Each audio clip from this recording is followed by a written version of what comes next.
Thank you, councillors. Welcome to the ordinary council meeting of the Dubbo Regional Council. I advise that this meeting is being streamed live to the internet. All those present should refrain from making any defamatory statements, and upon joining these online meetings, you accept the condition that your image may be recorded and streamed to the internet, as well as being retained in the archive of the recorded council meetings and standing committee meetings. I now open the October 2022 ordinary council meeting, and the time being 5:31. Can I start with the prayer, please? Councillor Goff. Thank you, Smith. O God, grant that by the knowledge of thy will, all we may resolve shall work together for good. We pray through Jesus Christ our Lord. Amen. Amen. Thank you, Councillor Goff. Can I have acknowledgement of country, please? Councillor Wells.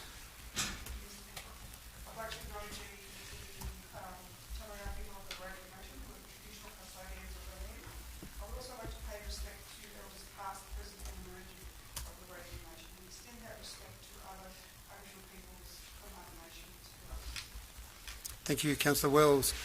CCL 22/249 is leave of absence. I have a leave of absence request from one councillor, being Councillor Burns. Can someone move that, please? Thank you, Councillor Chowdhury, seconded by Councillor Etheridge. Any discussion or debate, councillors? There being none, I put that. All those in favour? Against? Declare that carried. CCL 22/250, conflicts of interest. Councillor Chowdhury first, sorry.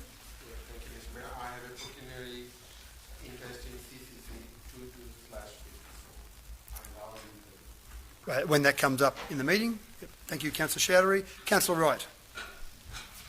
Thanks, Mr Mayor. CCL 22/273, I have a pecuniary interest in that matter. It's regarding the reserve prices for Keswick Estate, Stage 5. I have business which may benefit from purchasing blocks in that estate and subsequently I'll leave it. Thank you, Councillor Wright. Are there any other conflicts of interest, councillors, you wish to declare? There being none, I'll move on to the next item on the agenda, is public forum, CCL 22/251. I have two registered speakers for public forum at this stage. We'll deal with those two and then see if anyone else wants to speak. I've got the first speaker is Mr Alex Ferguson from Lifeline. Thank you, Mr Ferguson. If you come forward to the microphone, please. At 4 minutes 30, I'll give you a single ding on the bell, and then at 5 minutes, I'll ask you to refrain from speaking. And the microphone is yours. Just state your name and away you go. No, that wasn't 30 seconds, sorry. I was just getting the bell ready. Well, I'll just sneak a bit of time. I've had the pleasure of addressing council now for about 13 of my 14 years with Lifeline. I've made it a habit to come by and talk about the work that we're doing in your community. And I do this from two aspects. First of all, I was a resident of Dubbo in 1968 with Grascos, Graziers Cooperative, and again in 1969 for almost a whole year. So I've seen the city grow, and for the last 14 years I've been running Lifeline Central West. I'm retiring at the end of this year. Mayor, you'd be happy to know, peace and quiet will fall across the place. But we're doing some very interesting work at the moment, and council, of course, is well aware of that because we're actually working in and around council on a weekly basis. 14 years ago, when I walked onto the platform, we were employing about 1.5 people in Dubbo. Last pay period, last week, we paid 32 people. Of those 32 people, 21 were Indigenous. And we're very proud of that.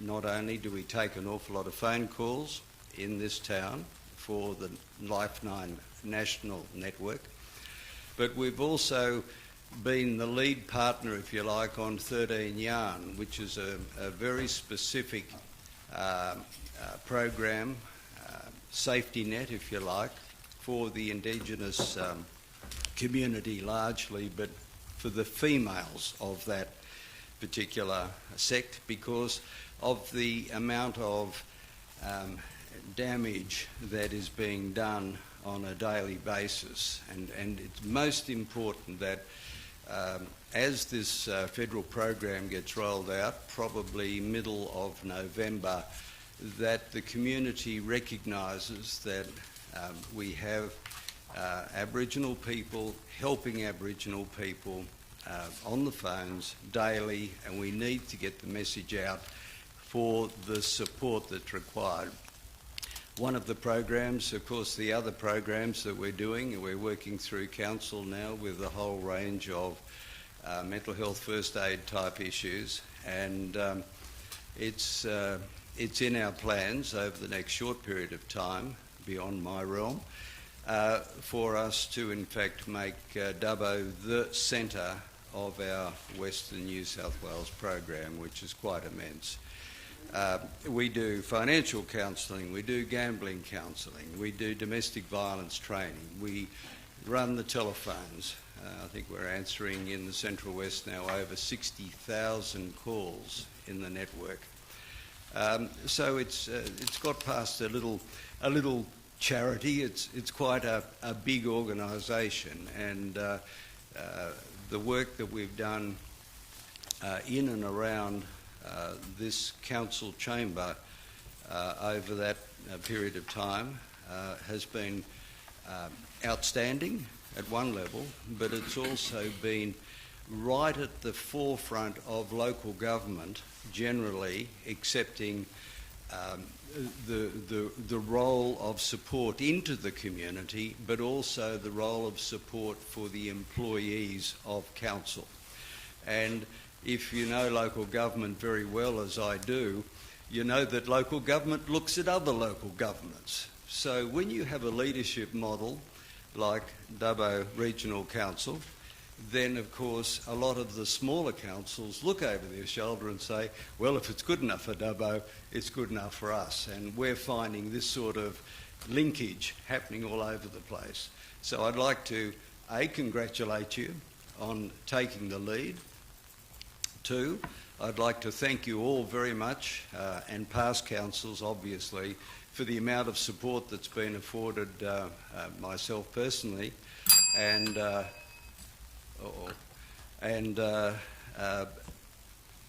wish you all very well. And my replacement, a chap by the name of Brad Kane, I'm sure will continue the relationship. He's already met with key staff, and I'm sure we'll do very well. Thank you very much, Mr. Mayor. Personally, thank you very much for our association, which I'm sure will not stop. Thank you. Thank you, Mr. Ferguson. The next speaker, registered, just refrain from applause, please. The gallery, we don't any noise from the gallery, positive or negative. Thank you. The next speaker is Ms. Barbara Sutherland, speaking about the North and South Macquarie River Master Plan. Ms. Sutherland, if you'd like to come forward to the microphone. And again, you understand the rules. 4 minutes 30, I'll do a single ding. 5 minutes, your time finishes. And the microphone is yours.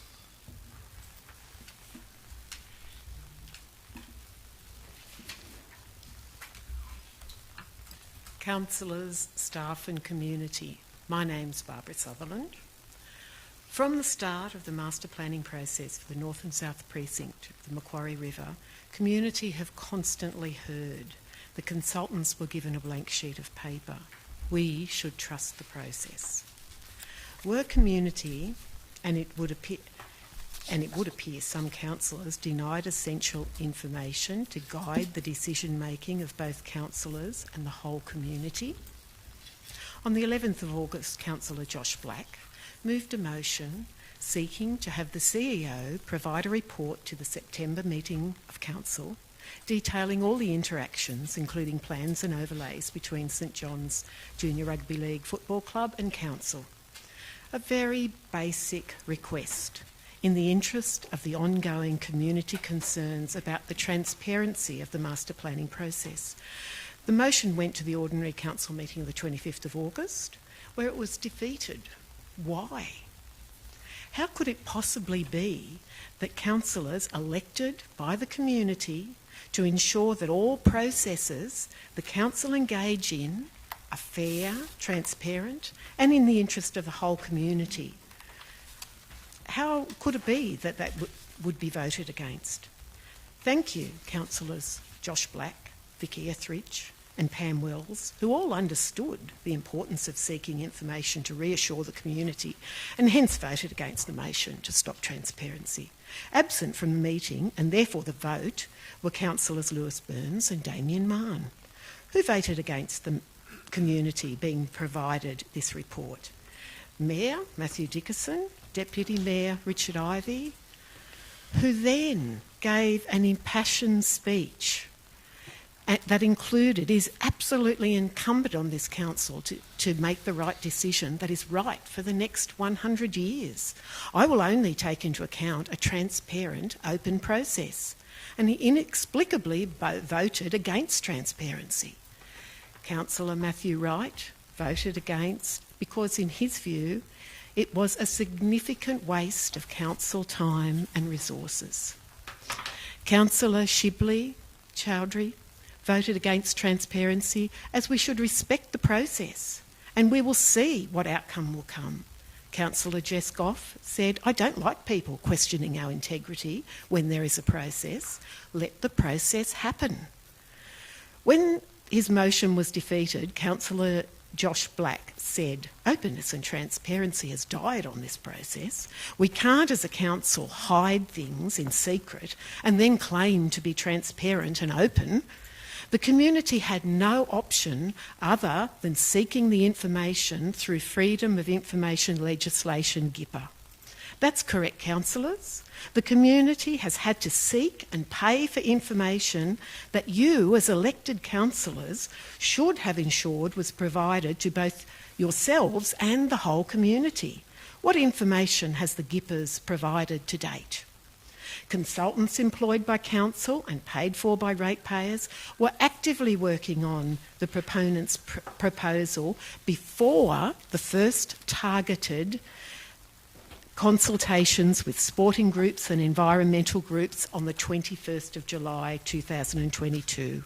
Plans for the proponents for Regan Park, Lady Cutler Oval stages 1, 2, 3 and future stages 4 and 5 with many redactions when Mayor Dickerson has continued to say there are no plans.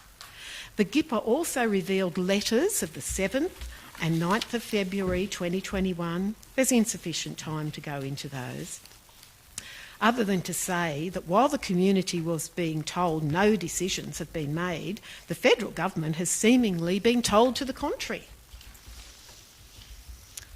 There never was a blank sheet of paper. The community were absolutely correct in fears the process could never be trusted.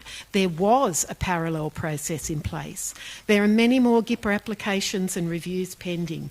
There will be much more information forthcoming and provided to the community through this Freedom of Information.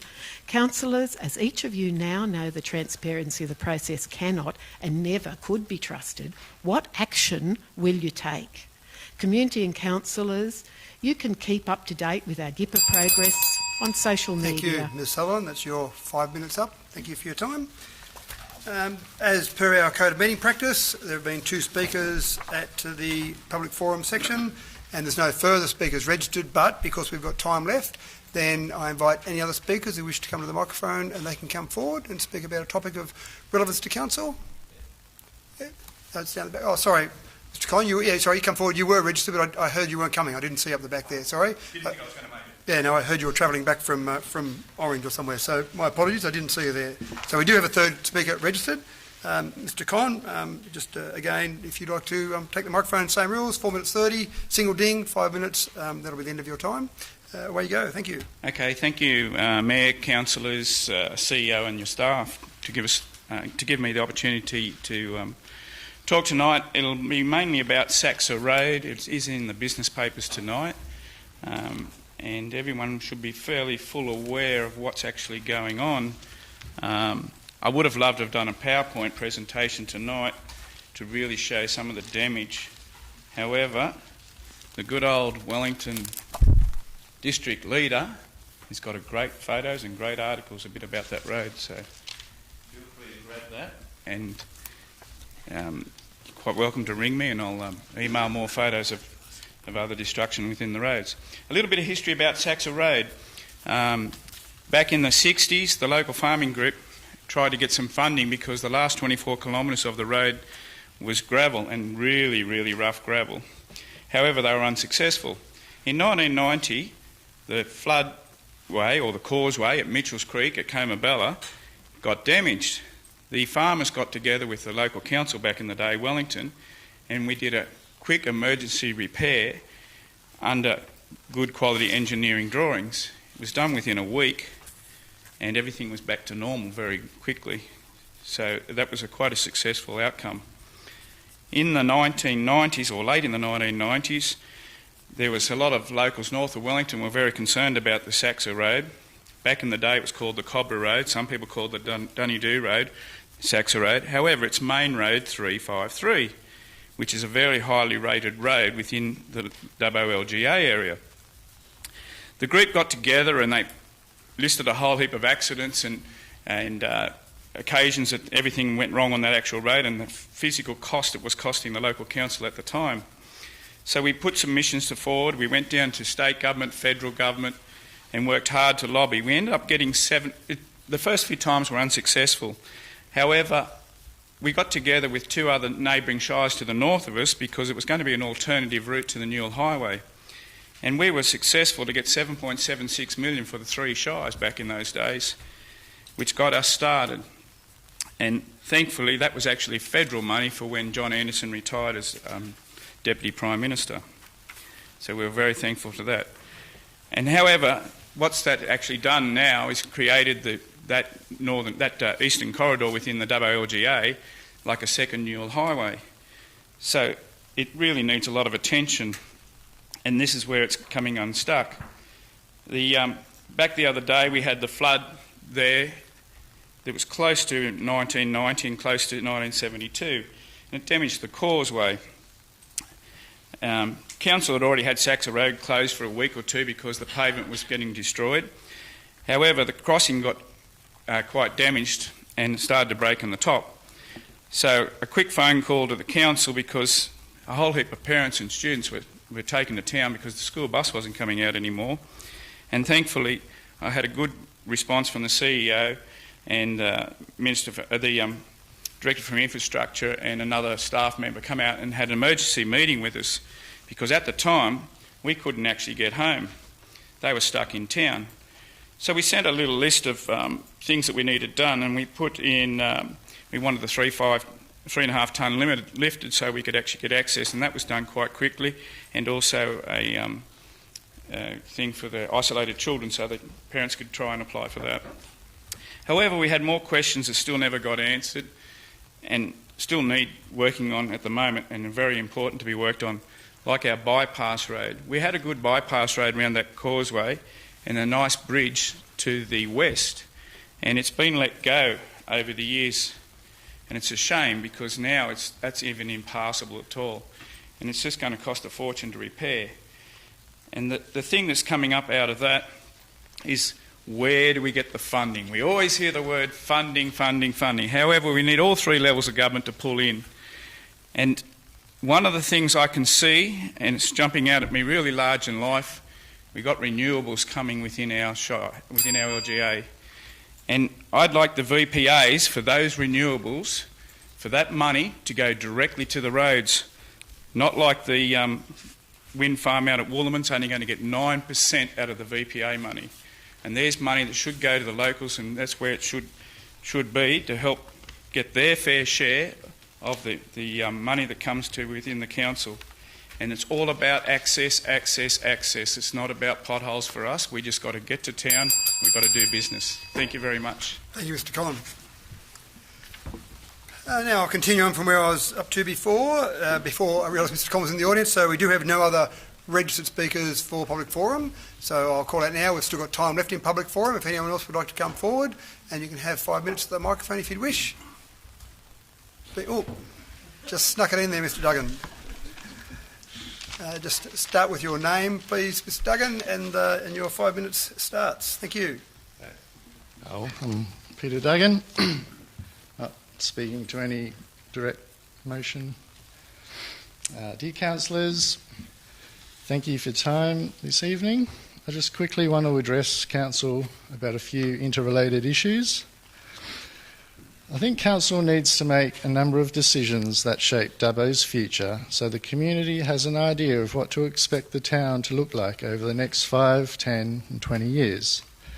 Items high on my wish list is what sort of town Dubbo will look like, what will the quality of the built and natural environment be, and what facilities will be provided. It often feels that as Dubbo's developers who dictate the future shape of Dubbo, it need not be this way.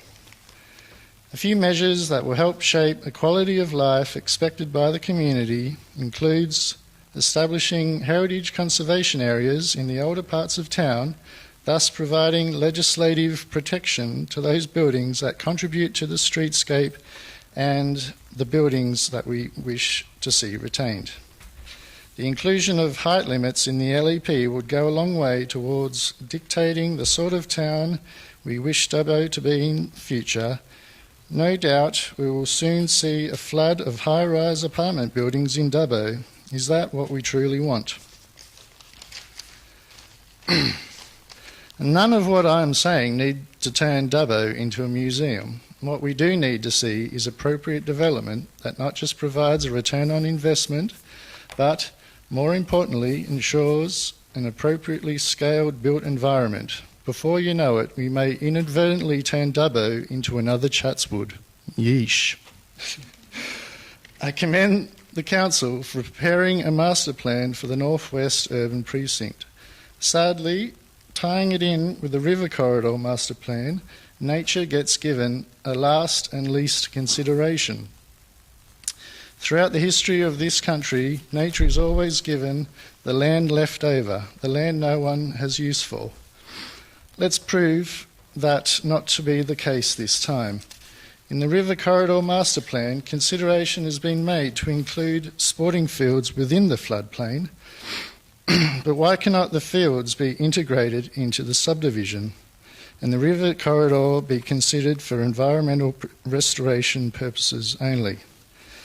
In considering the subdivision, why is Council only ever concerned to create suburbs?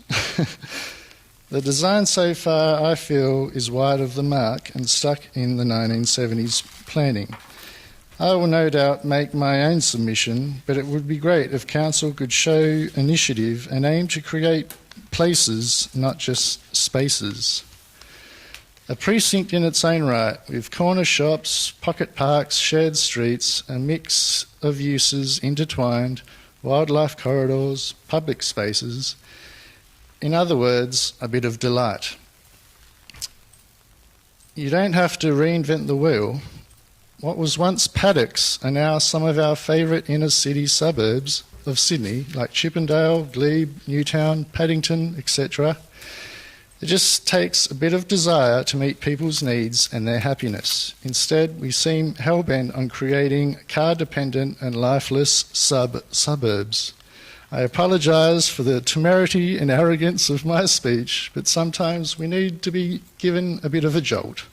Let's aim high and hit the real target. Thank you. Thank you, Mr. Duggan. Once again, we still have time left in public forum, so if there's any other speakers that wish to come forward to the microphone. Certainly. Ms. McDonald. Again, Ms. McDonald, just state your name and your time starts now. Margaret McDonald. I am president of Dubbo Environment Group, and I have campaigned strongly to save Regan Park from what we feared might be a private sporting complex. And I would like to thank council, staff and those involved and those who have listened to the community.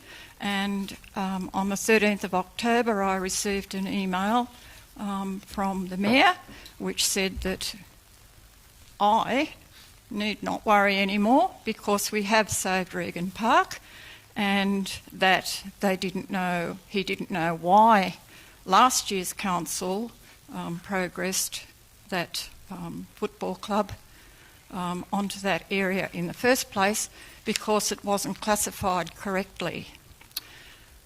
One has to wonder then why we had council spend so much money on consultations and workshops with Salad and with Moi to put us through a community consultation which included sports fields on Regan Park and which in the workshop included specifically whether we wanted to put our stickers on rugby league sports fields. We would like that similar money, now that you're aware that the community is very concerned about their riverbank and that they care deeply about the riverbank and the green space. We would like similar consultation and similar money spent on the remaining river precincts. On the western side, where we've received master plans for a suburb, a new estate, I noticed that where I campaigned and went door knocking for signatures against the River Street Bridge highway, alternate highway, we had to give in there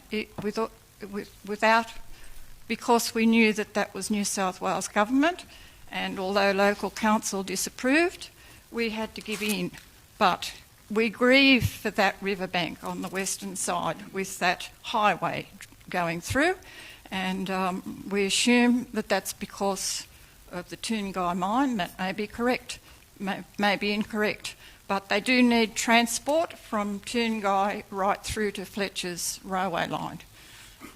So we would like council to do their best to give us back what they can of that riverbank. We've lost Wiradjuri Park, and even though a lot of us aren't First Nations, there are white people who are like me, who are third generation British, come from third generation British settlers, and we would like to address the errors because we have prospered from disadvantaging our First Nations people, and the atonement is important. So we would like along that west bank or along the eastern north precinct for council to consider replacing Wiradjuri Park, which after all was a commemoration to our local Indigenous people. We cannot say that it's been replaced up in the Botanic Gardens area. That is simply a tourist area with no connection whatsoever to our First Nations people. As well, Wiradjuri Park has been neglected for the last 4 years. It's been allowed to go to weeds. It has a sorry wall which was built by our Indigenous youth, and nobody has made any plans to replace that or to give us some similar commemoration place for the loss. We've just simply abandoned it. Tonight we have somebody who has worked with Lifeline, and on Saturday we have a walk for hope that the community is engaging in, and I think that we should again look at what we have done and pay our respects to our Indigenous local people and also to our community who cares about our river. Thank you very much. Thank you, Ms McDonald. And once again, we've got time just if there's anyone else from the public gallery who would like to speak. We've got 5 minutes left in our time allocated for public forum. So is there anyone else who would like to come forward? Going once? Going twice? Okay, thank you for your participation tonight. I appreciate the members of the gallery coming forward and giving us your points of view. Next item on the agenda is CCL 22/252, confirmation of minutes. Can I have someone move that way, please? Thank you, Councillor Showery, seconded by Councillor Etheridge. Discussion or debate, councillors? There being none, I put that. All those in favour? Against? Declare that carried. Next item is CCL 22/253, Central West and Orana Renewable Energy Zone Project Update. We've got a presentation by this. I'm just not sure who's giving the presentation. I'm not sure who's taking control, but there we go, up the back there. Right, thank you. Okay, if you would like to come forward. Oh, at the microphone? Okay, sorry. At the microphone. And if you just want to, sorry, the microphone where the public gallery has been speaking. And they've got control, I assume, of the screen. So if you'd just like to introduce yourself, if you're doing the presentation. Yes, yeah, Yep. we'll be giving the presentation, so I'll give a bit of Excellent. information. So if you just introduce yourself and then away you go, the presentation. And the people that are online can see that screen of yours as well. Okay, perfect. Yep. I just want to check as well that one of our presenters is on the meeting. He is Mike Young. Yeah. Yeah, I just can't see his face. Yeah, okay. Right, we'll get started anyway. So you can hear the voice of Mike. Are you planning on throwing to Mike as part of the presentation? Yes. Okay, right, that's fine. So I'll just check, Ms. Wade, so people that are online, will they see the presentation or will they see... Bear with me. So they'll see the present... Right, and they won't see Mr. Young, will they, presenting? They'll just see that screen? Oh, yeah, okay, that's fine. Okay, sorry. Floor is yours. Give us your name, please, and away you go. Thank you very much. Thank you everyone for having us. My name is Cleo Andrews and I'm a Community and Stakeholder Manager working for EnergyCo on the Central West Orana Renewable Energy Zone. So I'm here with some of my colleagues today to give you a brief update on the project. I believe there is an opportunity for questions, but we're always happy to take any questions on notice about the project. So with us today we've got Peter Jones from our technical team, we've got Chris Swan who's our project director and also Mike Young who's our executive director of planning and communities. To start with I would like to hand to Chris who'd like to give some opening remarks and then he'll hand to Mike to continue the presentation. Thanks Chris. Yeah, thanks Cleo, and good evening Mr Mayor, councillors, staff and members of the public. We're very grateful for the opportunity to make a presentation this evening to provide you with a bit of an overview for what EnergyCo is doing in relation to the renewable energy zone. Some of you may know a little bit about EnergyCo. EnergyCo is a New South Wales statutory authority that was set up around about a year ago to lead the transition of renewables within New South Wales. And the strategy of renewable energy zones is the absolute cornerstone of that transition to renewable energy in this state. Broadly, there's 5 large coal-fired power stations that will progressively close in the coming years. There's 5 renewable energy zones, and those zones provide the opportunity for large-scale development of wind and solar in appropriate locations with good resources and good levels of community support. And the first one of those to be developed is the Central West Orana RES. And so EnergyCo has a responsibility to lead the development of that RES and a number of different aspects to that. So the first one of those is an overall sort of coordination role to make sure that the new transmission and the generation that's required is developed in an orderly way and is developed in a way that consolidates those impacts and manages those impacts on the community in a way that we don't just have free-form development sort of everywhere. It's coordinated as to where that happens. The next thing we do is we're responsible for the development of the transmission, and the transmission lines, as you may know, is the key to these renewable energy zones. The issue at the moment is there's simply not enough capacity on the transmission network to plug in the larger number and scale of wind and solar projects that are out there. And so the backbone of the RES, as we call it, is a new spine to bring really high voltage transmission out from the existing Transgrid network and bring it out to Marothery and Elong and provide the opportunity for those projects that are out there to connect into that network in the coming years. In terms of the map that's up on the screen there, you can see the major projects that we are engaging with at the moment. Most of those are sort of well into the planning system. Probably most of those projects are split between the Dubbo Regional Council area and the Warrumbungle Shire. So most of it's split between those two local government areas. mix of wind and solar, probably more wind up in the east, and then more of a balance in the Dubbo Regional Council area. Those projects still need to go through their own planning processes, so that won't change. They'll go through, EIS, IPC if that's required, voluntary planning agreements. So those processes continue, and they need to stand on their own 2 feet. What we will be doing from a planning point of view is getting the planning approval for the transmission infrastructure. So that's been declared critical state significant infrastructure, and we're in the process now of starting work, doing site investigations with a view to having an environmental impact statement on display in around about the middle of next year. So what we've been doing this year has been some of those lead-in activities and those planning activities. We've had 2 community weeks during the course of this year, one in March and one in last month, to introduce the project to the community. We're well aware that there's more to do in that area.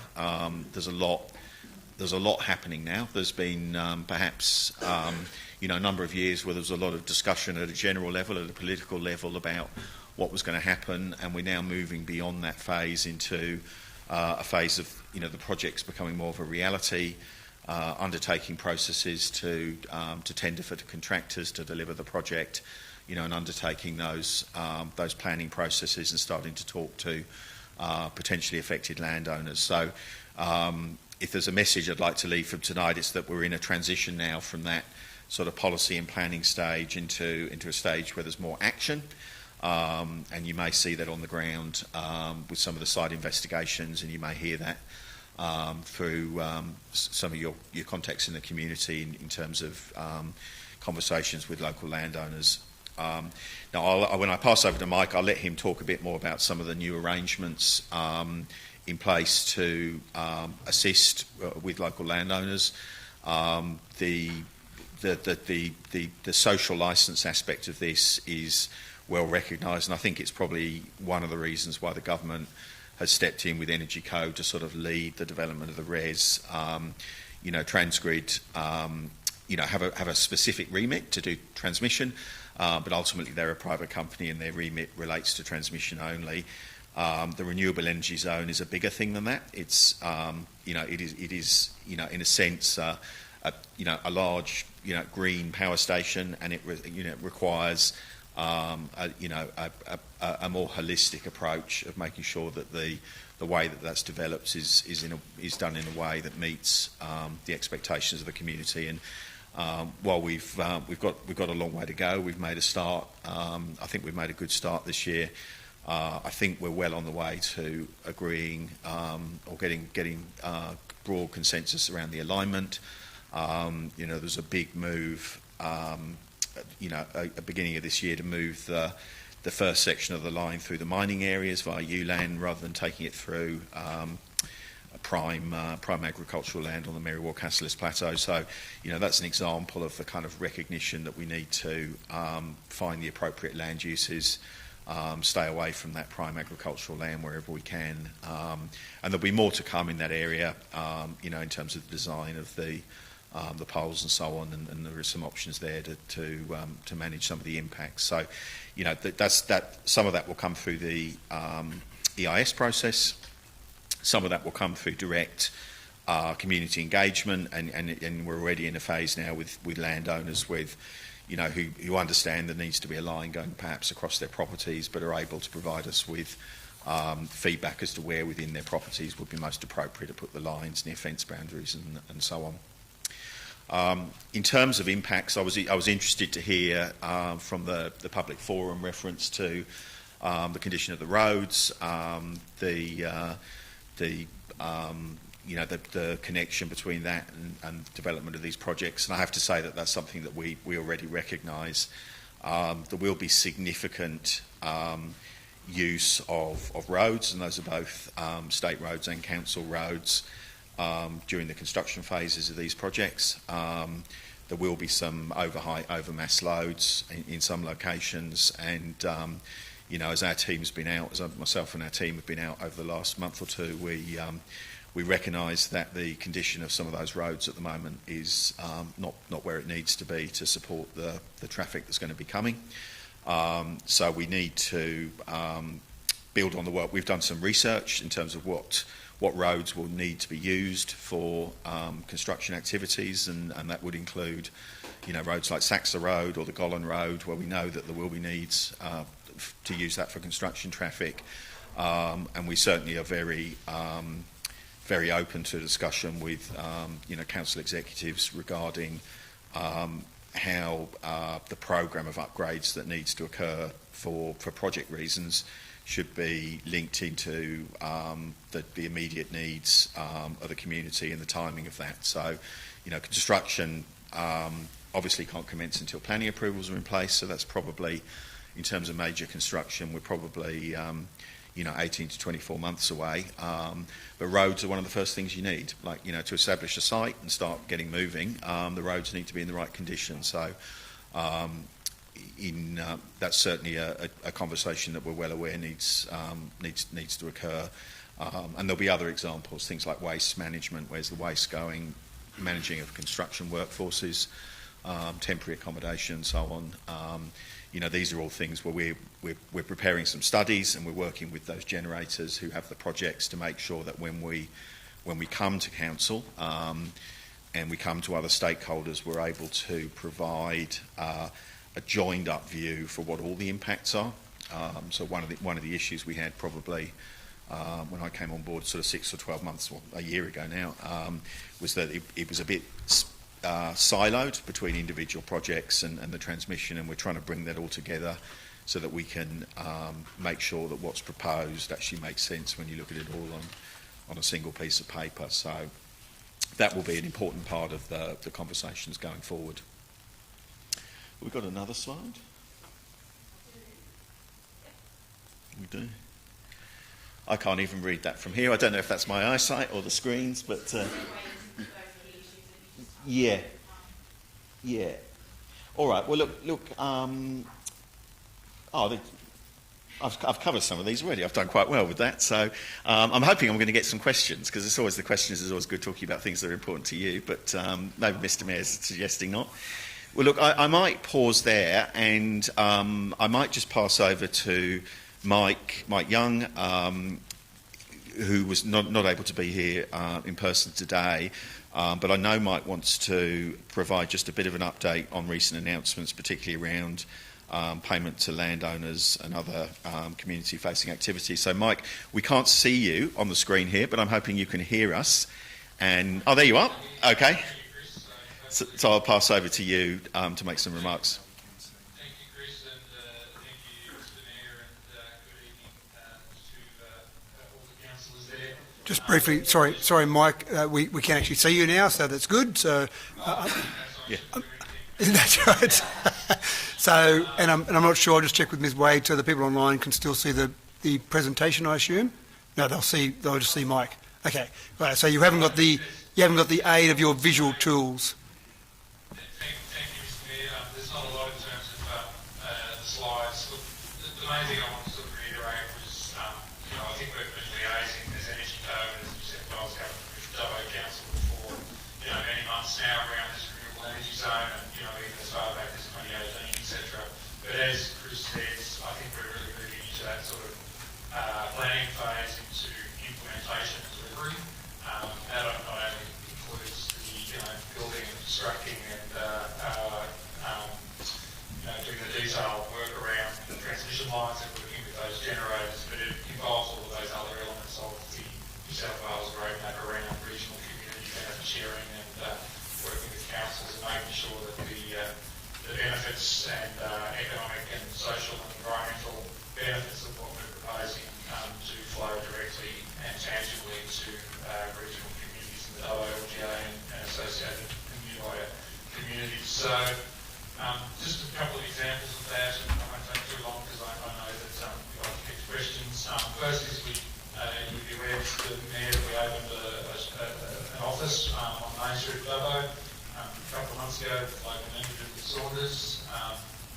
And so, that's just an example of that kind of on-the-ground implementation that we're proceeding with. There's quite a few people now employed by Energy Co as contractors who are living and working in Dubbo and nearby areas. Thirdly, as Chris touched on, we are doing a range of what we call cumulative impact studies: roads, telecommunications, waste, accommodation, social infrastructure, to recognise that coordination role that we have under the relevant legislation and taking that seriously. And we'll be coming to talk with Council in the first instance before Christmas and then into the new year around putting meat on the bones of what that really means in practice, including working through things like roads and funding arrangements and working through that detail so that we are giving meaning to that coordination role that we're required to do under the legislation to deliver the res. The other thing I wanted to touch on, we did release, or the Treasurer and the Deputy Premier announced on Tuesday what's called the Strategic Benefits payments for landowners. This is essentially in addition to compensation that landowners would normally get for hosting transmission lines under the Just Terms Act, like they do for inland rail or roads and so forth. We, as a government, or we as Energy Co, worked with the government to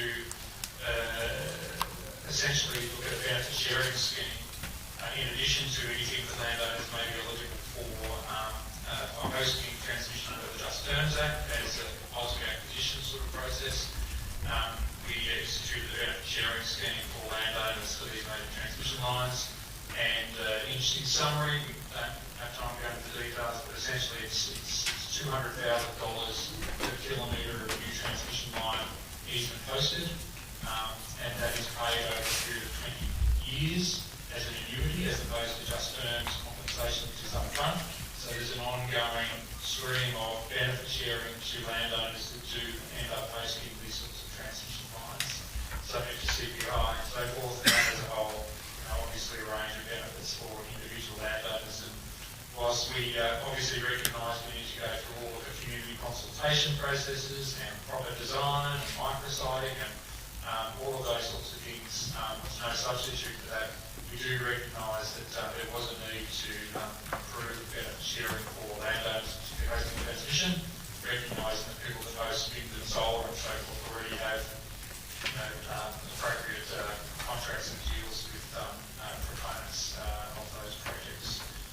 The last thing I just wanted to touch on, I know you may want to circle back around to roads, but we're also aware that whilst the Council is very supportive of the renewable energy zone, we also recognise that on a whole range of fronts, this means a lot more workload for Council staff, be that in providing submissions on state significant developments to planning, be that in terms of the interactions on things like roads and looking at the details of road upgrades and maintenance, be that on looking at maybe potential subdivisions or areas for accommodation for workforce associated with either Energy Co's transmission or indeed wind and solar projects. So whilst it's only the first cab off the rank, I guess I'm pleased to inform Council this evening that Energy Co will be providing for this financial year $250,000 to Council for the purposes of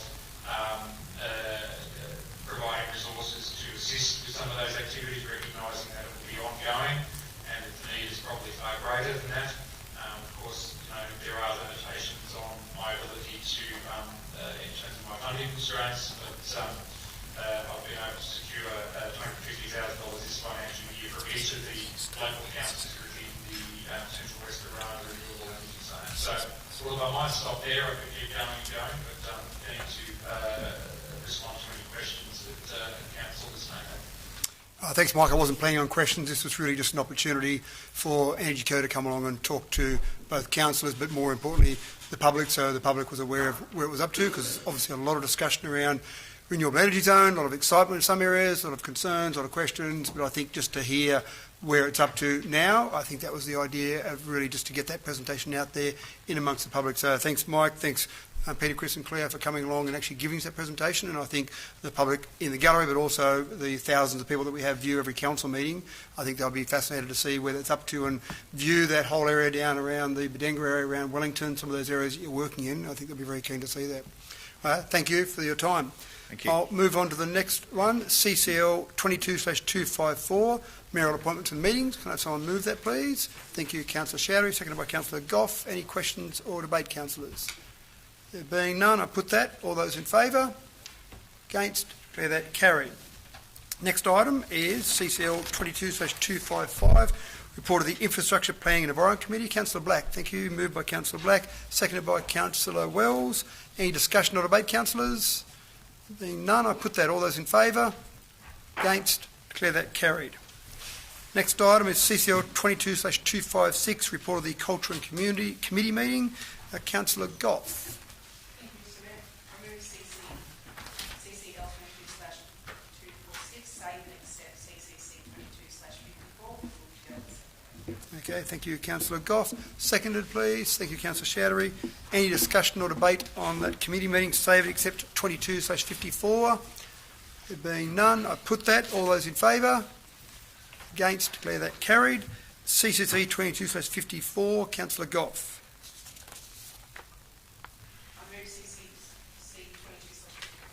Thank you, Councillor Goff. Have someone second that, please. Thank you, Councillor Wells. Councillor Shouty. Thank you, Mr. Mayor. I declare a particularly significant interest in the matter of now before the council, and I will leave the room and be out of the sight during the council consideration of this matter. The reason for such interest is that I own the property in South Lake. Thank you, Councillor Shouty.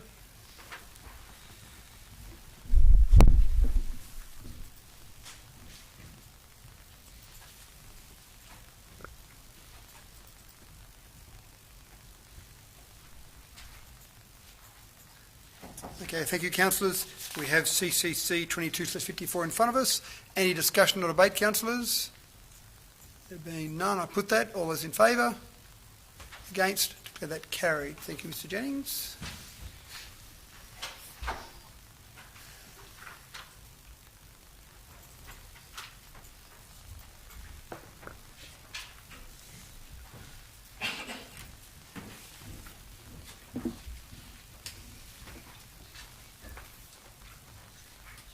Thank you, councillors. CCL 22/257, report of the Corporate Services Committee. Thank you, Councillor Mann. So moved. Seconded by Councillor Shouty. Any discussion or debate? There being none, I put that. All those in favour? Against? Declare that carried. CCL 22/258, report of the Audit and Risk Management Committee. Councillor Ivey, thank you. So moved. Seconded by Councillor Goff. Councillor Ivey, do you wish to speak to that? Okay, thank you. Any questions or debate, councillors? Councillor Shouty. Thank you, Mr. Mayor. I have a question to the director. There is an item PAUD22/34 in relation to $100,000 purchases. If director can give an overview to the community, and there was an internal process, internal audit also, like we've been gone to the if director can give me that. Thank you, Councillor Shouty. Through you, Mr. CEO. I'll turn to Mr. Frost. Thank you, and through you, Mr. Mayor. The report in relation to the contracts that we enter into with people over $100,000 is a requirement of the Local Government Act. We have those documents on our website, and I understand that we also put them in our annual report in relation to our finances. It's obviously just a way to be very transparent with the community about who we're entering into from a contracting and business point of view, and allows, and we refer it to the audit committee so that they have the opportunity to ask us questions in relation to that. The second question that you asked around the internal auditor, Council for a number of years has had an internal auditor or an internal audit program, and that was where we had employed an internal auditor as an individual person. As a result of a review, we identified the opportunity to do that differently, that would address some issues that had been raised. As an example, queries about the independence of an internal auditor who either reports to myself or through to the CEO, how independent that can be. We also were of the view that our business is so diverse that it may be more beneficial to us to engage external internal auditors, if that makes sense, that have very specific specialisation. So we can have one person who's very good at perhaps water and sewer and how that may work, and a different company who may have very specialised skills in a different area, as opposed to relying upon one person internally who, for the want of a better term, is a jack of all trades. So we can be very specialised in who we get to look at our services. We also identified that through that program, there's the opportunity for us to do an increased number of audits, which is something that I think the Audit Committee was very pleased with, and we certainly are as officers, that we're, in a sense, making not necessarily making a saving in terms of our costs, but we're getting more bang for the money that the Council spends on internal audit. Thank you, Mr Frost. Councillor Showery, that covers those questions there. Right, thank you. Any further questions or debate, councillors? There being none, I put that. All those in favour? Against? Declare that carried. Next item, CCL 22/259, Saxa Road, temporary road closures and access restrictions, moved by Councillor Etheridge, seconded by Councillor Showery. Councillor Etheridge, you wish to speak to that? Yes, thank you, Mr Mayor. Yes, Mr Mayor, Saxa Road has become a real safety issue. It has deteriorated considerably with all this wet weather. I'll just read something from the report so that I don't miss anything. The report provides information on the current status of Saxa Road, formerly Cockborough Road, Wellington, that has ultimately seen the ongoing segmental deterioration and failure of the road pavement to an unsafe condition, resulting in the road being closed to through traffic, with the exception of the section of Saxa Road between Merbung Road and the Golden Road, with a restriction for local residents, service delivery and school bus access only. With the recent and ongoing wet conditions, the pavement and infrastructure damage of Saxa Road is now considered to be a road safety risk and will significantly deteriorate with the continuing movement of heavy vehicles through traffic, placing users at risk. Seeking concurrence to the temporary road closure restriction for local traffic only, school bus services and no truck entry, with the exception of road deliveries to resident properties on Saxa Road. So it has become a very serious issue with Saxa Road. It is very unsafe, and we certainly need to close it to heavy vehicles. Thank you, Councillor Etheridge. I'll just see if the CEO wants Mr Ryan to add to any components there from Councillor Etheridge. If I could, Mr Mayor, I might ask the Director of Infrastructure to provide some more detail on the report and the reasons why. Thank you, through you, Mr Mayor. This report's come to Council following an extraordinary local traffic committee meeting that we held on the 20th of October.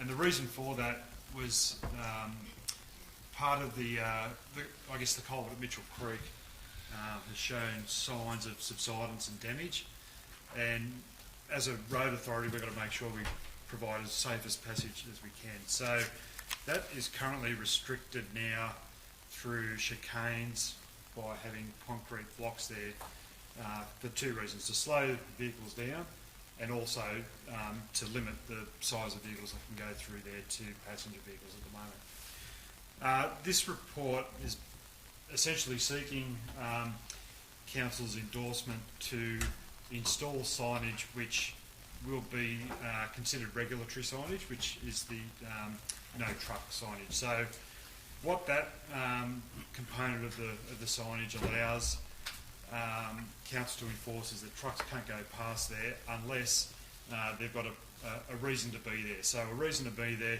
may be the delivery of goods, movement of stock. but if there's a truck there that's greater than the 4.5 tonnes that we've listed there, it's really there to prevent those sort of vehicles being on the road.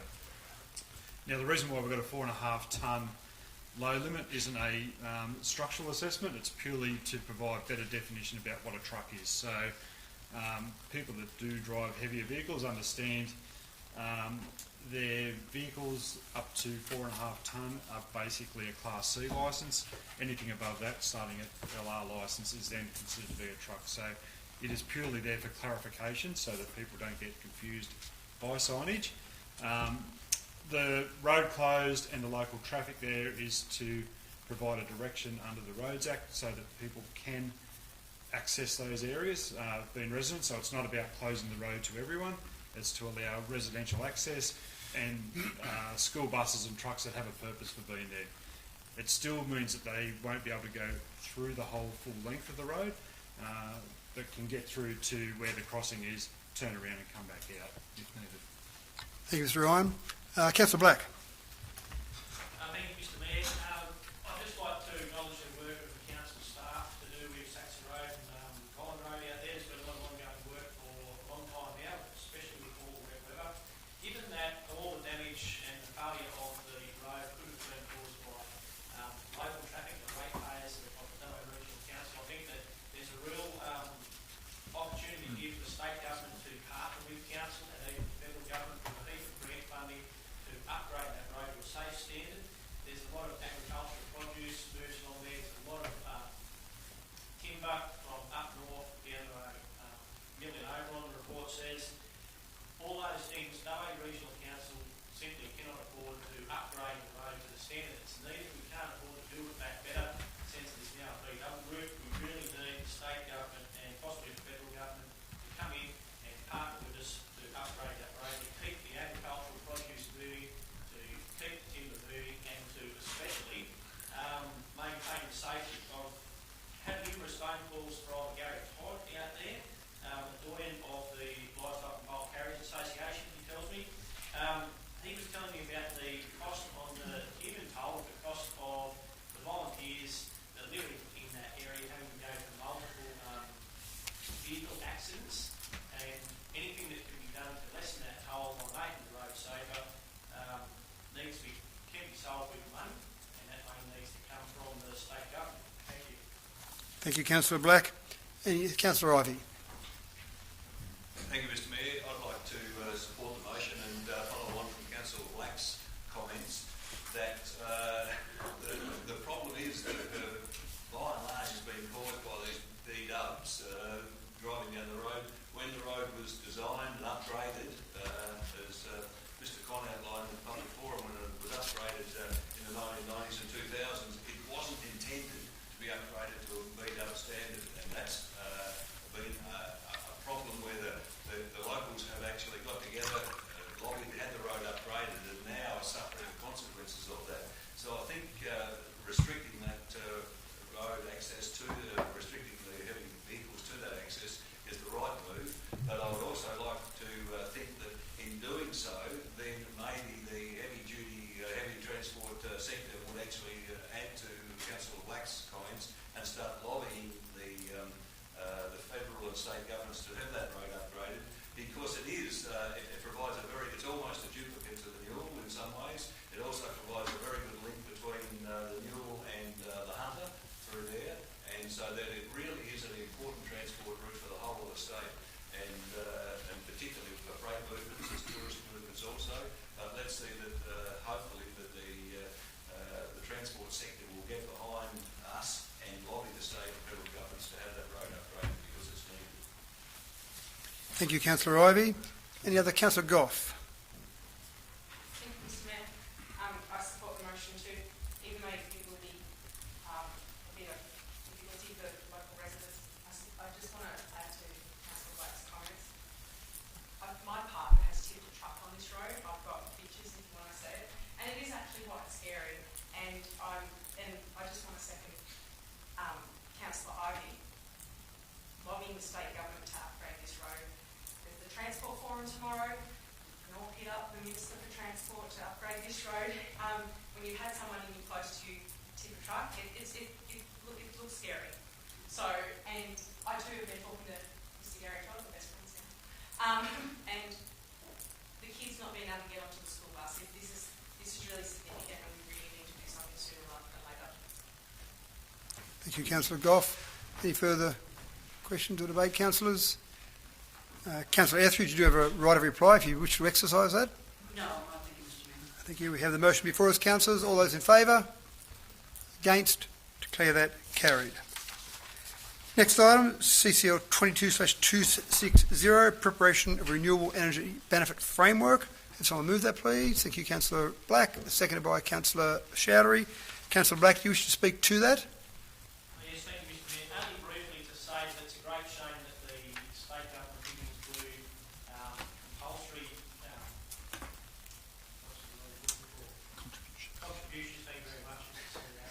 Compulsory contributions for solar farms, not just wind farms. So this policy that we're hopefully going to all support, hopefully it will, should be a good way that we can help solar farms partner with and wind farms partner with the community going forward. Thank you. Thank you, Councillor Black. Councillor Goff. Thank you, Mr. Mayor. I also support the policy. I'd like to see renewables support the community a bit more. My utopia would be that the state government puts better services into Wellington if we're going to get an influx of workers in the next 5 years, more doctors for the hospital, 24-hour police station, upgrade facilities. Thank you, Councillor Goff. Any other? Councillor Ivey. Thank you, Mr. Mayor. Yes, I support the motion. In supporting it, I would see that we are moving some restrictions on council to try to negotiate a better arrangement with proponents who want to establish a solar farm. The present policies sets out how that compensation or the benefits may be paid to the community. What we're seeking to do by this motion is to remove that rigid compensation formula and enable council to negotiate the best possible arrangement with the proponents, particularly of solar farms, but also wind farms. It's an anomaly that wind farms have to pay, it's called a voluntary planning contribution, but in actual fact wind farms do have to contribute that to the community, solar farms don't. And I listened with interest to Mr Young from the RAZ when he talked about the landowners, and we're in a transition now that we've got the benefit sharing scheme for landowners, we've got social licence, but yet there is no policy, no procedure, no formula for compensating the communities for the establishment of a large-scale solar farm. In Wellington we have got thousands of acres of good agricultural land laid out to solar farms. Renewable energies are fantastic. I'm all in favour of them. I think it's terrific. We've got to have them. But we've got thousands of acres in Wellington where the community has not and is not receiving $1 from the establishment of those solar farms that are going to save the planet, that are going to save reverse climate change, is going to enable the government to meet its targets. But yet the community as such is not getting anything out of those solar farms. There are 3 there. We do not get, at this stage, get anything out of it. Now, I think we've got to get to the situation where the proponents, through goodwill, if not legislation, do contribute more to the community than they are at present.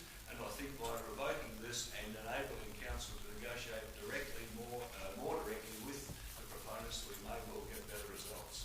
Thank you. Thank you, Councillor Ivey. Anything further, councillors? Councillor Chowdhury. Thank you, Mr. Mayor. I would like to join Councillor Ivey. I think hopefully with this policy we'll see more benefits for our community, and that benefit need to be invested to our roads, to our community improvement. Thank you. Thank you, Councillor Chowdhury. Any further, councillors? Councillor Black, do you wish to exercise your right of reply? No, thanks. Okay, thank you, councillors. CCL 22/260 in front of us. I put that. All those in favour? Against? Declare that carried. CCL 22/261, draft planning proposal policy, results of public exhibition. Can I have someone move that, please?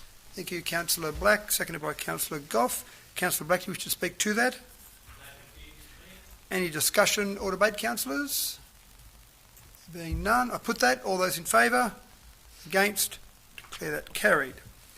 Next item is CCL 22/262 Event Assistance Program, Round 1, Community Events Fund and Destination Events Fund. Can I have someone move that, please? Thank you, Councillor Goff. Seconded by Councillor Etheridge. Councillor Goff, do you wish to speak to that? Yes, thank you, Mr. Mayor. It's great to see so many community groups apply for funding. Just say if you are successful, please don't feel shy of trying. Thank you. Thank you, Councillor Goff. Anything else, councillors? Any further discussion or debate? Councillor Wright. Thanks, Mr. Mayor. Just a quick comment, actually, just looking at the diverse range of different events that our region hosts. You know, I know a lot of people talk about Dubbo not having a country music festival and Elvis Festival and ABBA Festival. I know they bring some fantastic economic benefits to those regions, but to have these ongoing events weekend after weekend to continually bring people from different backgrounds and with different ideas into the region is fantastic. So well done to those different groups who were able to secure that money. So thanks. Yeah, thanks, Councillor Wright. Any other speakers or debate, councillors, or questions? No. Councillor Goff, you probably don't need a right of reply to what Councillor Wright said. No. Okay, thank you. Okay, I put that. Councillors, all those in favour? Against? Declare that carried. Next item is CCL 22/263, Results of Public Exhibition, Draft Social Media Policy. Have someone move that, please? Thank you, Councillor Goff. Seconded by Councillor Wells. Councillor Goff, do you wish to speak to that? No, thank you. Any discussion or debate, councillors? No, there being none, I put that. All those in favour? Against? Declare that carried. CCL 22/264, Disclosure of Interest Returns. Have someone move that, please? Thank you, Councillor Chowdhury. Seconded by Councillor Wells. Discussion or debate, councillors?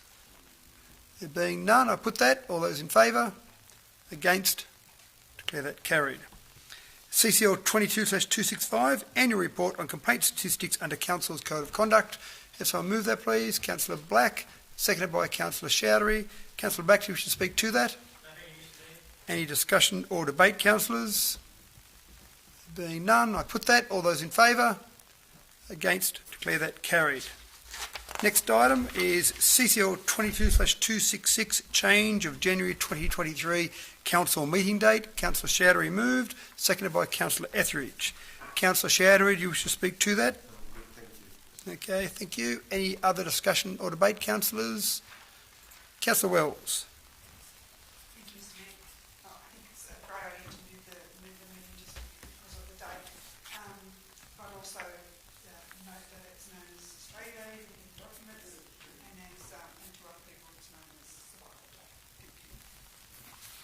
Noted, Councillor Wells, thank you. Any other discussion or debate, councillors? No.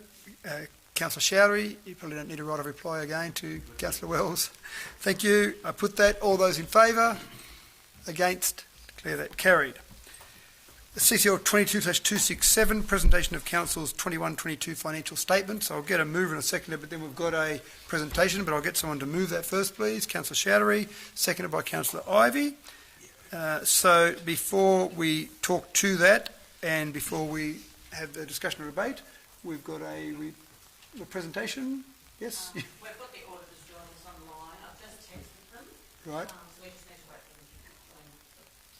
Sorry. Right, that's right. Joined yet, so might see questions in there. I thought that we might have the presentation first before we take any questions or debate. I can go to the next one. That might be wise. Yes, okay. So, councillors, just rather than holding up everyone's time, while we're waiting for the auditors to join, I've got a mover and a seconder for that particular motion. I'll just hold that there and we'll move forward to the next item and we'll continue until the auditors join us. So the next item is CCL 22/268, Re-execution of lease, Airport Hangar Site 16 to Dubbo Aero Club. Can someone move that, please? Thank you, Councillor Etheridge. Seconded by Councillor Wright. Councillor Etheridge, do you wish to speak to that motion? No. Any discussion or debate, councillors? No, there being none, I put that. All those in favour? Against? Declare that carried. Next item is CCL 22/269, acceptance of easement at 252 Mile Street, Dubbo, as part of a development by New South Wales Land and Housing Corp. Can I have someone move that, please? Thank you, Councillor Black. Seconded by Councillor Wright. Councillor Black, you wish to speak to that? No? Okay, thank you. Discussion or debate. Councillor Ivey. Can I just make the comment that I will vote in favour of that motion, but indeed I will admit that I'm relying on staff, and I've studied the thing and it seems to make a lot of sense, but and it seems to be in order. I suppose in doing so I'd like to thank the staff at least for outlining it so that I can, as a relative novice to these matters, thank them for explaining it and putting me in a position where I think that I can support it. Thank you, Councillor Ivey. Other questions or debate, councillors? No, there being none. Councillor Black, you should. Thank you. So CCL 22/269, I put that. All those in favour? Against? Declare that carried. We're at the comment section, so hopefully we've got auditors. Not yet. We're just busy jumping on now, Mr. Mayor. Okay, thank you. So I'll go back to CCL 22/267. We've got Councillor Showery who's already moved that. It's been seconded. So we'll just hold it there, and our auditors hopefully will jump on, and they'll give us a brief presentation, I assume, and then we'll take some questions or debate around those. And I'm not just sure they're coming on audio only. No, it should be via Teams. So Okay, it should be. so we should be. Here we go. Okay, excellent.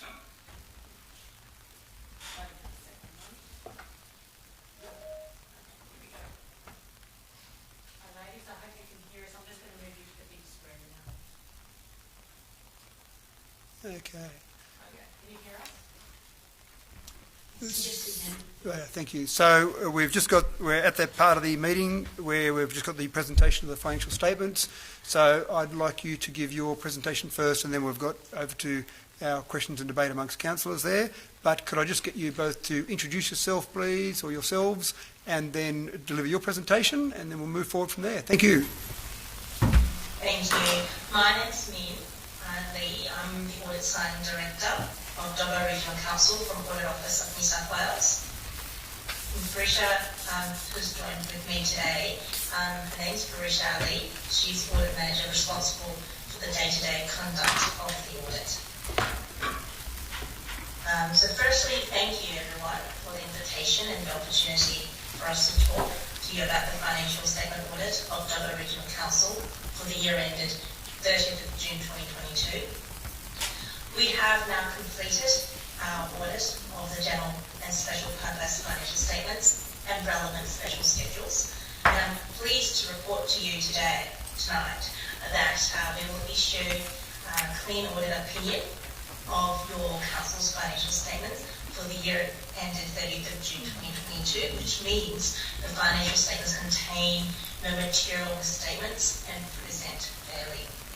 As part of the audit process, and no different to last year, the Council's Audit and Risk Management Committee had reviewed the financial statements and the results of our audit and have recommended these to the Council.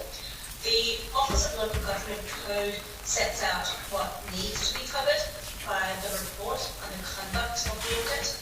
This includes any significant audit issues, observations identified throughout the course of the audit. We continue to identify two ongoing high-risk issues. Firstly, around IT access, related control deficiencies was found during our IT general control review, when we noted that the activity audit logs of privileged account can be amended or deleted. We also saw a lack of evidence on monitoring of privileged user activities. Secondly, asset management was another area. We continue to observe a number of class of fixed assets where comprehensive evaluation was not performed despite being overdue. Management's process on the fair value assessment of fixed assets, we think that can be further improved. And lastly, asset classification of capital work in progress. Again, we saw that this area can be further improved and reflected as per the Knowledge Code and the financial statements. So those two are the key significant audit issues we want to bring to your attention. This conduct report also covers other areas, as you would know, 6 key performance measures, which are reported in note 5G of the general purpose financial statements. Council has met the industry benchmark set by the Office of Local Government for the 5 out of the 6 financial performance ratios in 2022. This again is the same outcome as last year. The council will continue to not meet the operating performance ratio, where it recorded the low 0% for the number of years. The negative ratio has definitely improved, as you can see in the note. And Dubbo has recorded a negative 0.86%, meaning the council has improved containing operating expenses within the operating revenue this year. So 5 other ratios, that is own source, operating revenue ratio, restricted current ratio, debt service cover ratio, rate and annual charges, outstanding percentage, and cash expense cover ratios all were met and reported above the OLG benchmark, so really well done in that space.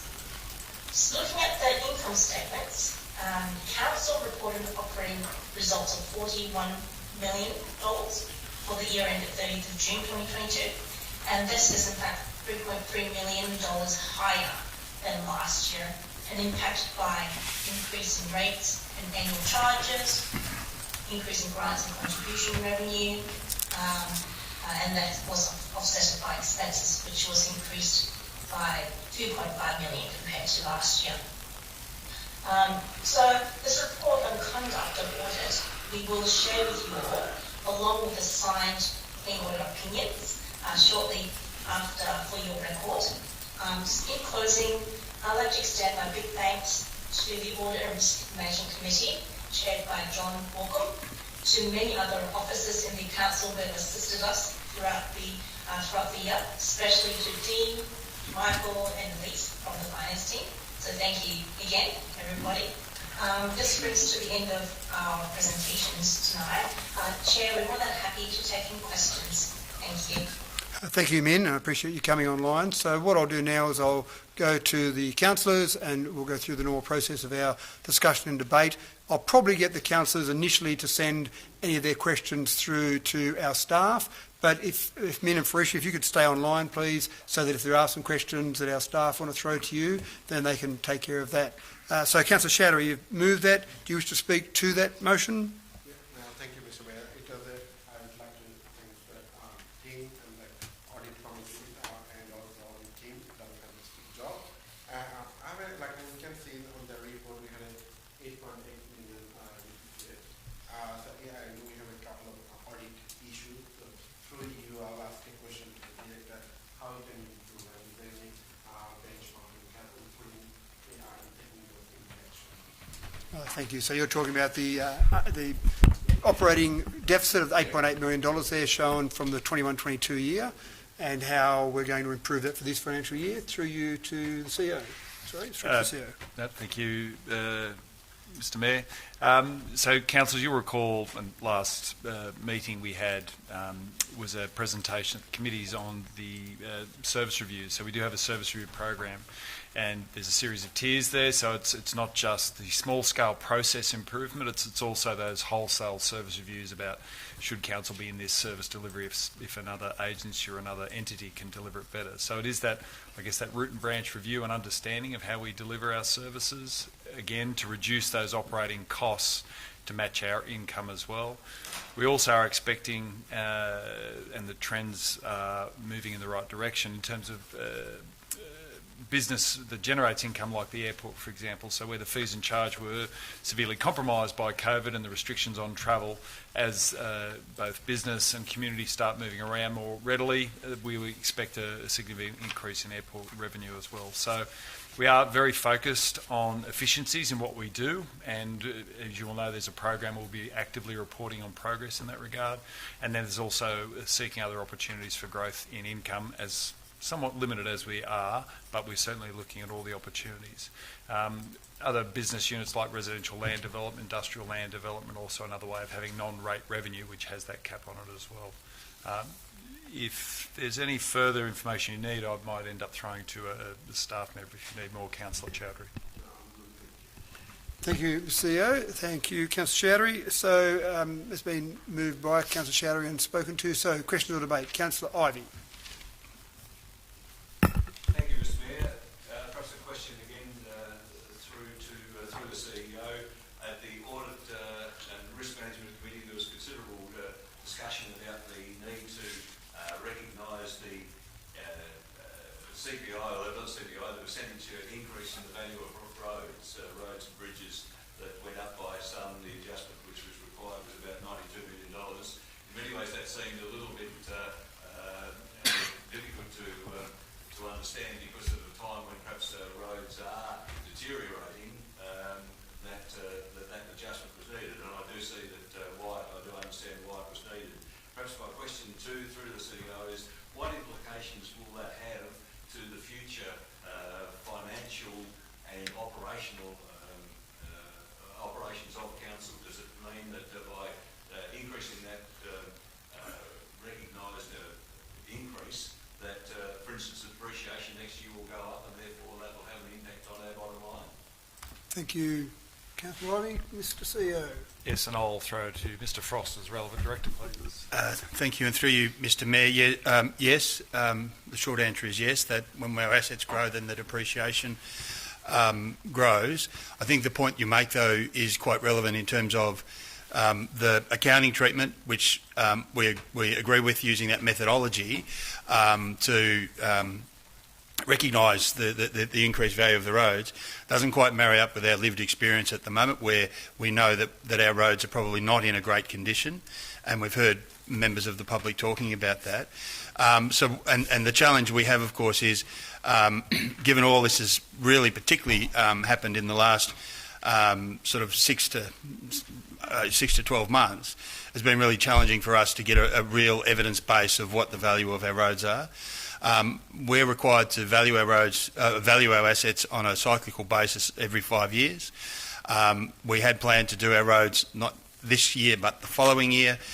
Given the situation that we are in, we are bringing that valuation forward so that we can have some evidence base around what the value of our roads in particular are.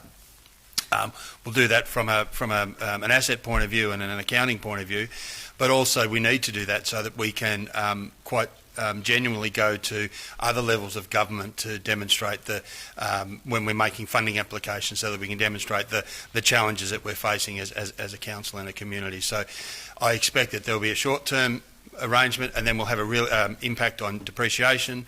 Then we'll be able to get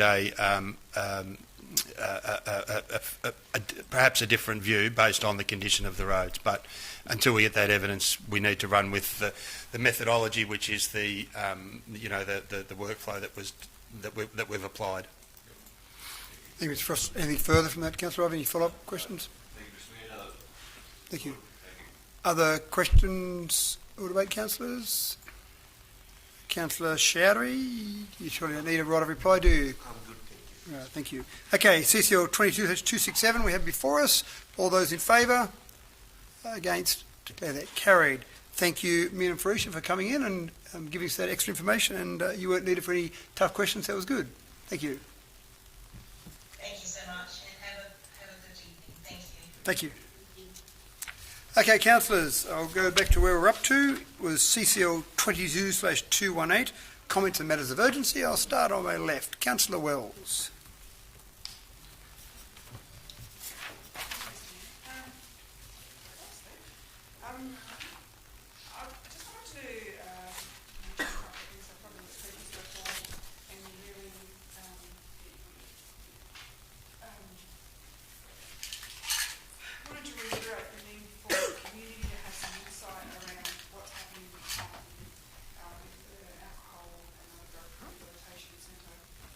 Spoken about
6th of November at Apex Oval. The National Indigenous Touch Knockout is on, and it's the national knockout, so Dubbo hosts this generally annually. It hasn't happened over COVID, so it's been a couple of years. But this is a great opportunity for Dubbo to host things that are a national event, so take yourselves along and have a watch some really pretty good talent. Thank you, Mr. Mayor. Thank you, Councillor Wells. Councillor Etheridge. No, I think you, Mr. Mayor. Okay, thank you, Councillor Etheridge. Councillor Mann. Mayor, just looking forward next week to attending the National Local Roads and Transport Congress being put on by the Australian Local Government Association. Obviously, a very topical subject right across the country at the moment. It's the first time I'm going to attend this. We're really looking forward to finding out the insights and what might be for us in that area. Thank you, Councillor Mann. Councillor Wright. Thanks, Mr. Mayor. Actually, I wanted to firstly, I know he's just vacated the room actually, but I just wanted to firstly congratulate Alan Ferguson on his 14 years with Lifeline. That's a fantastic achievement as well for an entity that serves the community rather well. And funny, that's probably a segue into the second thing I wanted to mention. We've just been away with a number of the councillors here to the LGNSW conference in the Hunter Valley, and I say one of the first speakers who spoke at that event was actually John Brogden AM, who's the president of Lifeline International. He stressed the importance of their role within the community, and that certainly showed the respect that LGNSW and councils abroad have for that particular entity. Look, I took 2 days out of my own business and a day away from my family to travel over the Hunter Valley, and as a new councillor, I found those 3 days to be absolutely worthwhile. I know there's a little bit of conjecture in the community as to why councils may go along to such an event, but as a business owner myself, professional development forms an extremely important part of my business with my staff, and it forms a very important part of this council, especially with 8 new councillors trying to expose themselves to various facets of the role. On the Monday, which was I suppose day 2 of that event, we sat through over 150 motions that were put forward by councils all over the state, and I must say it was a rather broad range of topic, everything from financial assistance grants, climate change, assistance after natural disasters such as flooding, housing strategies, which funnily enough did include some discussion around 3D printing, which obviously Dubbo's been involved with, e-scooters, which a number of councils were investigating, and funnily enough the one that probably drew the most attention was one with regards to dealing with feral cats. But nevertheless, a rather broad range of topics with which a number of councils deal with day to day. So look, absolutely it's worthwhile. I know there'll be another one coming. There's been 2 this year, and some other councillors attended the first one earlier in the year. So that made up for last year. It'll be on again next year. I again would like to attend that type of event, and I encourage any councillors who haven't been able to go along. I think one thing that did give me a little bit of comfort was the fact that we are one council of, I'm counting if I'm wrong, and Mr Mayor, 170 odd councils or something in New South Wales. 128. 128 councils, there you go, in New South Wales. We are not alone. We're a council that has the same issues as every other council, whether it be roads, rates, rubbish, community discontent with respect to all sorts of things. And funnily enough, all those communities are happy to express their discontent on social media, just like our community does as well. So we are not alone. We do have the same issues, but I had the pleasure of meeting a lot of councillors from a lot of different regions, and I've made some great contacts and hopefully some friends for a long time as well as a result of that. So thanks very much to council for allowing us to attend that meeting. Thanks. Thank you, Councillor Wright. Councillor Black. Thank you, Mr Mayor. Just very couple of quick points. More in fact, it was interesting that Councillor Wright mentioned the debate at the local government New South Wales conference on cats, the Australian feral cats, the honey-kept cats. I didn't know that. One of the failings is the New South Wales Companion Animals Act that basically lets cats wander everywhere, except in an animal reserve. Hopefully that's something that can be amended in the future and promote cat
it's probably more now after all the rain, but ratepayers can't afford that, council can't afford that. We really, really need state and federal infrastructure grants. Back on the bypass, I noted that Yarrandale Road was closed briefly when Troy Creek was overflowing.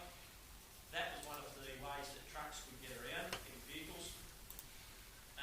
When the Root Street Bridge looks like it's finally built, that might be a problem when we do get flooded out. Given that both approaches on either side of the River Street Bridge will flood, what will happen if Yarrandale Road floods through Troy Gully? What will happen when other bits and pieces flood? We're already going to see a 14-kilometre bypass detour. But I did find this on Mossvale bypass from the state government. Windsor Caribou Shire Council has received $2.4 million from the New South Wales government to conduct preliminary investigations and designs for a Motorvale bypass. And it goes on. We can't even get state defence to kick in $75,000 each for us to do a bypass route study so that we can reserve the route for whenever funding allows. And that's very disappointing considering that so many other places are getting state and federal money to do these bypass studies. Just another disappointment. Thank you. Thank you, Councillor Black. Councillor Sherry. Thank you, Mr. Mayor. I received a few phone calls from the local community, and they asked me to, thanks to the huge effort by the Regional Council, Transport and SW, RFS, and all other emergency services, they act really great teamwork for dealing this flood and keep our community safe. Also, I went to Councillor Rice, Councillor Goff, and Mayor local government conference, and Councillor Matt already said everything what I planned to say.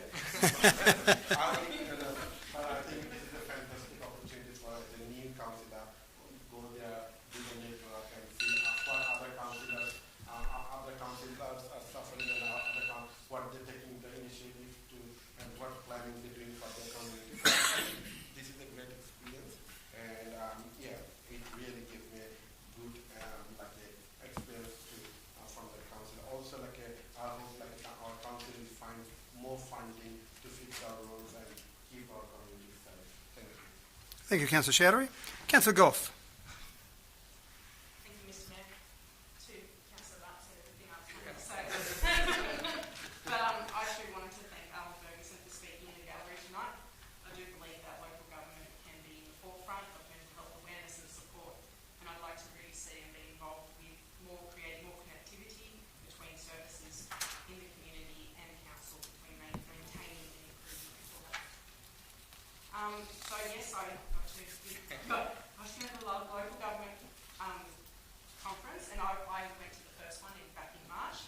So this time around there was more understanding. I got to be a voting delegate, so yes, the cat issue was quite. I think my cat is quite honest. So every council in rural and regional areas are suffering from housing shortages, skill shortages, potholes, roads, and rate capping. And we got to vote on motions that then the local government, of course, will take back to state and federal governments. Just want to also note that it's sad to see a lot of local events cancelled due to the rain over the last month, but I'd really like to commend council staff on their organisation for the Dream Festival, despite not having to hold a live parade. Thank you. Thank you, Councillor Goff. Councillor Ivey. Thank you, Mr. Mayor.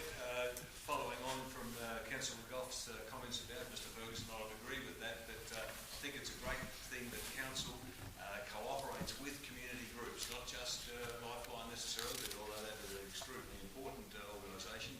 But I think council working with the community means recognising a lot of the volunteer groups and a lot of the community organisations, and I think we really should sit back and appreciate what involvement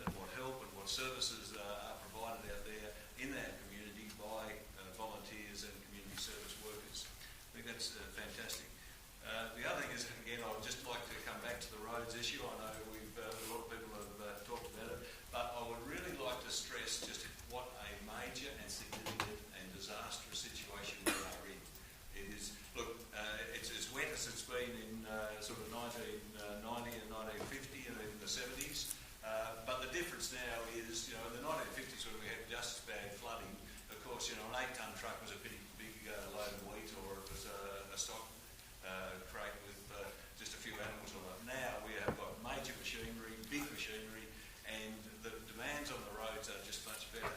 We cannot just go on as we are, let's see if we can get a bit more money from the feds or the Commonwealth from the state. I think we have to have a bit of a rethink about what's happening. It was brought home to me a little bit by a phone call from a landowner. The background is that if 20 or 30 or 40 years ago in this central west area, particularly around the Wellington area, there weren't too many stud sheep breeders. They were mainly in the Riverina and the western areas and the New England tablelands. Now we have got a real nucleus, a really good, Australia-wide recognised stud breeding area, and we're getting individual breeders that perhaps 20 years ago weren't selling a stud ram. The other day selling $2 million worth of rams. It's not just a little bit of an industry, it is a fantastic part of this area. And you know what? They had an on-farm sale of rams, and guess what? They can't deliver the rams because they can't get trucks in to pick them up to deliver them. I mean, what are we? We're supposed to be a professional and a really good area, Central West, where we're doing lots of good things, and we can't even deliver rams from a property to a buyer. And so I think we need to absolutely stand back and say, how can we fix this? In that situation, the landowner said, look, I realise it's a road, I know I'm probably one of the major users, I'm willing to contribute towards fixing it. What can I do? And I have sent it on to the staff saying, look, is there anything we can do whereby we can get some cooperation between affected landowners and the council to try to resolve, even in the short term, to overcome this problem? We're about to have a harvest, we're about to cart millions of dollars of grain. Well, perhaps we aren't, because perhaps we won't be able to, It really is a serious situation, and I think we should try to, wherever we can, to look a bit outside the box and see whether there's something we can do to overcome that situation. Whether it's, and again I've mentioned this before, whether we can open up some gravel, some on-farm gravel supplies, whether we can use some outside machinery, whether we can get landowners to do some of the work themselves in cooperation with council. I don't know. I know there are all sorts of legal issues, there's liability issues, but I just think we need to do something more than what we're doing. So I can just put that into the public arena. Thank you. Thank you, Councillor Ivey.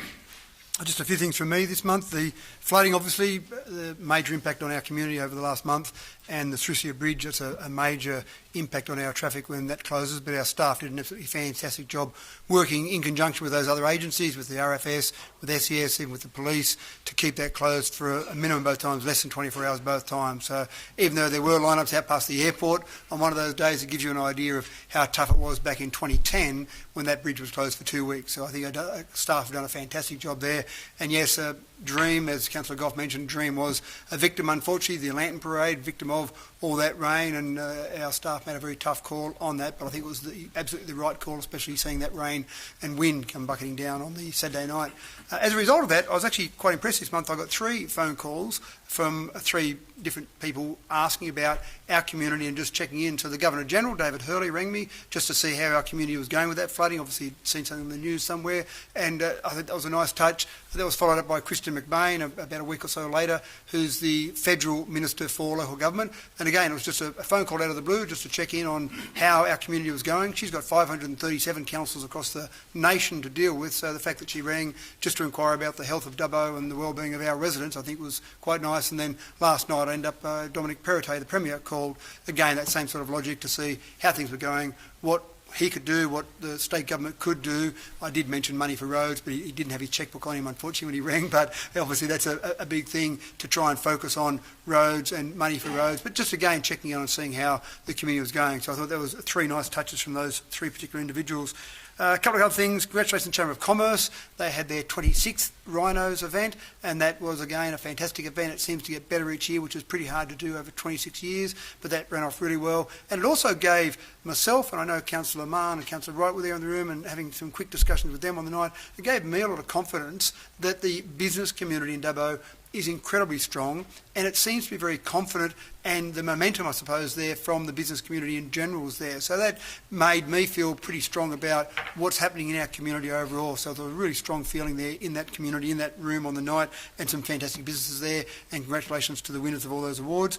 And the last one is Keswick Auction. Last chance tomorrow, 10:30am. 18 blocks will go up for auction. So anyone tuned in at home watching, this is the last chance for the third of those 3 auctions. And at the first auction we did very well. We got some 11 of those blocks sold in that first auction. So if you want one of those blocks of land tomorrow, 10:30am online, you can do it physically at the Western Plains Cultural Centre. So obviously go along there and be part of that if you're interested in some of that land. So we hear about land shortages, so it'd be good to see some people there. And I will echo the thoughts of Councillors Wright, Chowdhury and Goff that it was good for those 3 to take time out of their family, take time away from their business to come along, and or out of their employment and businesses to come along to that conference. And there will be another one next week that I know Councillor Mann and Councillor Ivey will be attending, which I think will be a critical one, talking about roads and seeing if there are some innovative ways to address our roads or attack our roads in some way, shape or form. So I think those conferences are really important for that general learning for councillors, and I think you always get something pretty valuable out of those conferences. So thank you, councillors. Now the next items under section 10A of the Local Government Act, the next items have been identified as likely to be discussed in a closed session of council. Can I have someone move us into confidential session to deal with these items, please? Thank you, Councillor Etheridge, seconded by Councillor Chowdhury.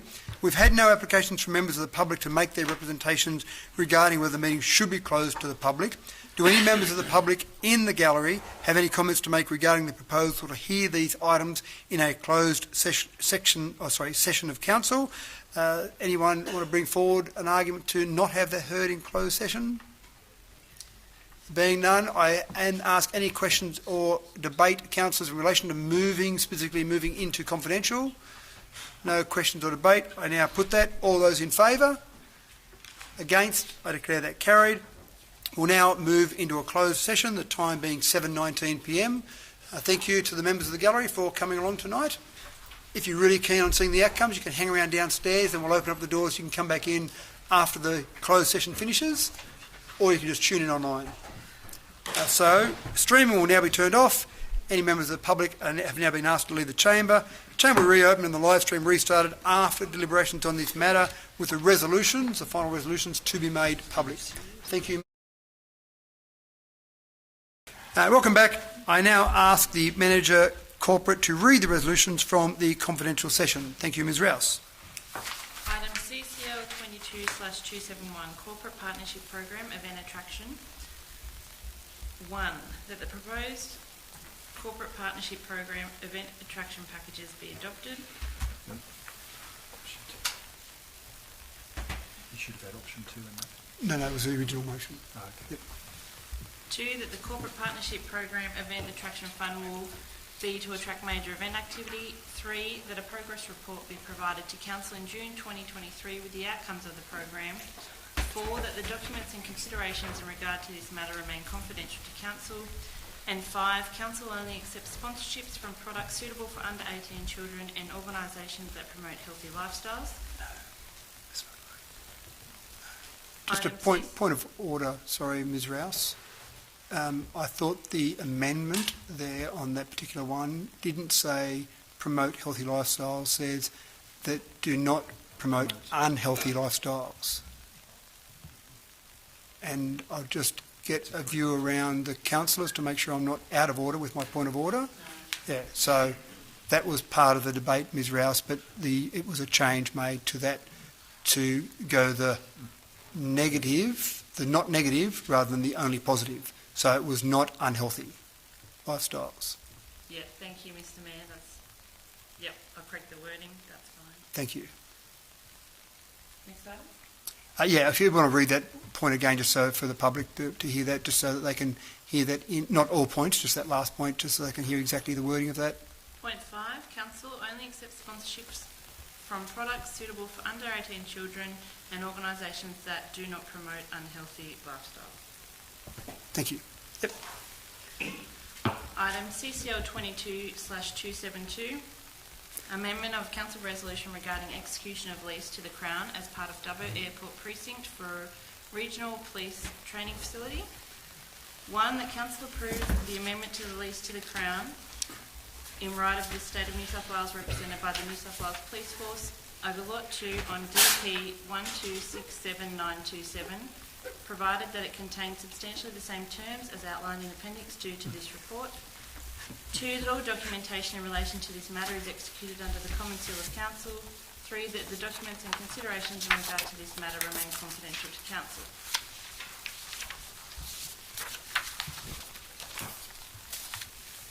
Item CCL 22/273, exercise of the Mayor's powers under Section 226 of the Local Government Act relating to the reserve prices for Keswick Estate Stage 5 Release 2. It is noted that Councillor Wright declared a significant pecuniary interest in this matter and left the room for the duration of this matter whilst in confidential session. 1, that Council endorse... Sorry, Ms Rouse. No, Councillor Wright just asked a question there about leaving, but no decision is being made.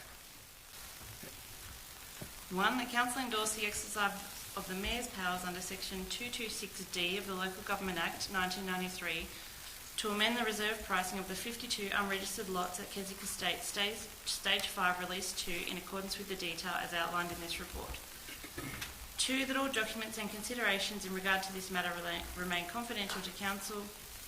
3, that the property is not sold by auction by close of business on 28 October 2022, be sold by private treaty at a minimum of the square metre rate as resolved by Section 226 of the Local Government Act.